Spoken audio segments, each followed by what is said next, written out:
सावन के पावन अइले जब महीना, सावन के पावन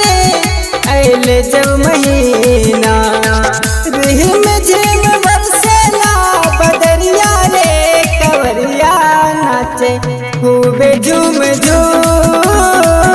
बोल बम बोलत चले डगरिया रे कवरिया नाचे खूबे झूम झूम।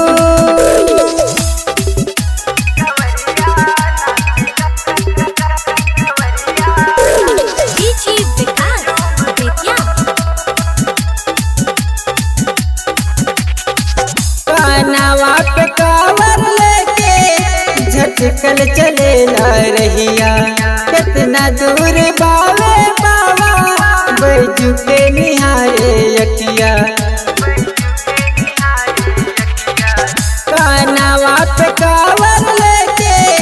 झटकल चले ला रहिया, कितना दूर बावे बाबा बैजू के निहारे अखिया,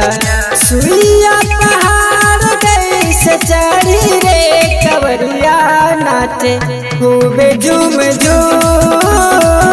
बोल बम बोलत चले डगरिया रे कवरिया नाचे खूबे झूम झूम।